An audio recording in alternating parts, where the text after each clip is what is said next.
السلام علیکم دوستو، میں ہوں ڈاکٹر عامر نذیر۔ ہم نے جس طرح اپنے آئین کو پڑھنے کا سلسلہ شروع کیا ہوا تھا، آج سے ہم اس کے ساتھ ساتھ اپنے قومی و صوبائی اداروں کے بارے میں پڑھنا شروع کریں گے۔ اس ساری کاوش کا ایک ہی مقصد ہے کہ ہم اپنی آنے والی نسلوں کے لیے علم کی ایک ایسی میراث چھوڑ جائیں کہ وہ علم کی بنیاد پر ہی اپنے سیاسی و معاشرتی مستقبل کا فیصلہ کر سکیں۔ اس سلسلے کی کڑی میں آج ہم پہلا لیکچر ریکارڈ کر رہے ہیں۔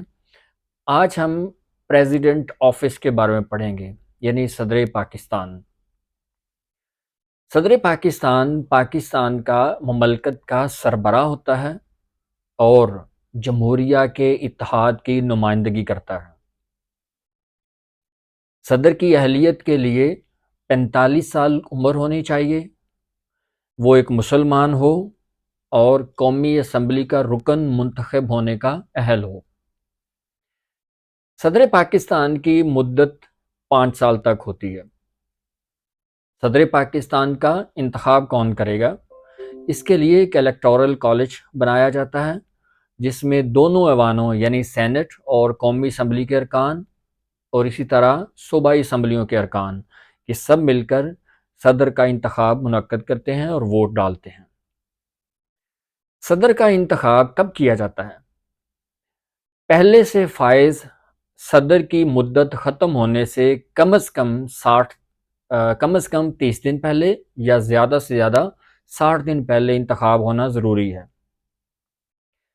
اگر اس وقت صدر کے انتخاب کے وقت قومی اسمبلی توڑ دی گئی ہو یا اسمبلی توڑ دی گئی ہو تو نئے عام انتخابات کے بعد 30 دن کے اندر صدر کا انتخاب کیا جائے گا۔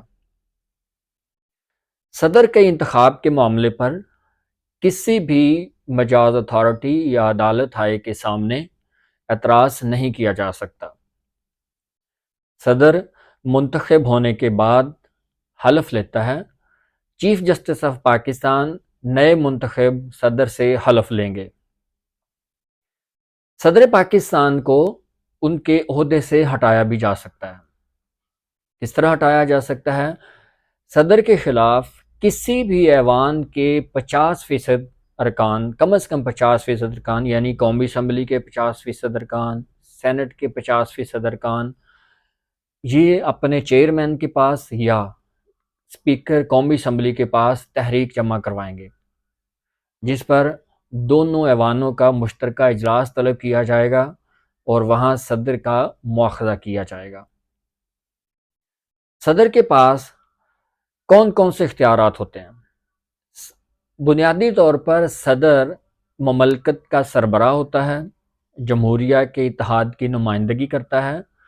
صدر کے پاس زیادہ اختیارات نہیں ہوتے، یعنی یوں سمجھ لیجئے کہ صدر آپ کا انتظامی سربراہ نہیں ہے، انتظامی سربراہ وزیر اعظم ہوتا ہے، لیکن اس کے باوجود صدر کے پاس کچھ اختیارات ہیں۔ وہ کیا اختیارات ہیں؟ صدر آپ کی آرمڈ فورسز کا سربراہ ہوتا ہے، یعنی تمام افواج، military, naval force, air force, ان کا سربراہ ہوتا ہے۔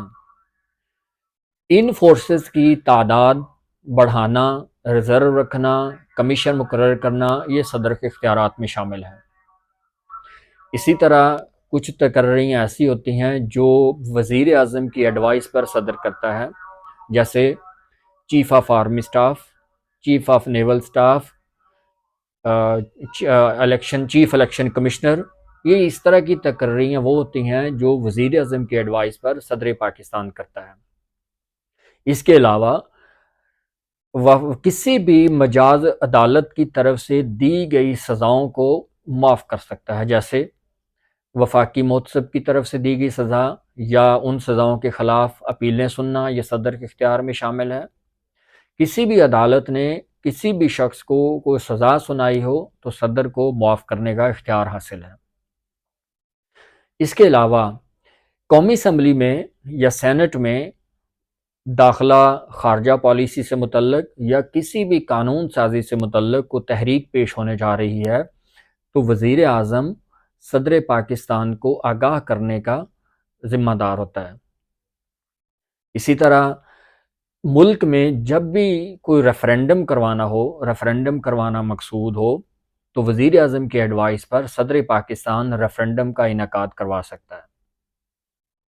اس کے علاوہ صدر پاکستان کے پاس کوئی خاص اختیارات نہیں ہوتے، یہ ایک علامتی عہدہ ہوتا ہے۔ آئین کا آرٹیکل 41، 42، 43، 44، 45، اسی طرح 46، 47، 48 اور 49، یہ تمام آئین کے آرٹیکل صدر پاکستان سے متعلق ہیں۔ صدر پاکستان کی اہلیت، اس کا انتخاب، اس کے اختیارات، اس کی برطرفی، مواخذہ، اس کی مدت، یہ تمام چیزیں آرٹیکل 41 سے 42 تک ڈسکس ہوتی ہیں، جس پر ہم الگ سے بھی ایک ویڈیو بنائیں گے۔ اسی طرح جس طرح افواج پاکستان سے متعلق صدر کے اختیارات ہیں، اس کے لیے ڈیفرنٹ آرٹیکلز ہیں، ڈیفرنٹ پروویژنز ہیں، وہ بھی ہم الگ سے ڈیٹیل سے ڈسکس کریں گے۔ اسی طرح صدر پاکستان کے کچھ ذیلی اختیارات ہیں جو فرض جیسے چیف الیکشن کمشنر سے متعلق اختیارات ہیں، وہ بھی الیکشن کمیشن والے چیپٹر میں موجود ہیں، وہ بھی ہم الگ سے ڈیٹیل سے ڈسکس کریں گے۔ امید ہے کہ آپ کو یہ معلوماتی ویڈیوز پسند آتی ہوں گی، یہ بھی آئی ہوگی۔ میری آپ سے درخواست ہے کہ اس طرح کی مزید معلوماتی ویڈیوز کو دیکھنے کے لیے ہمارے چینل کو سپورٹ کریں۔ السلام علیکم۔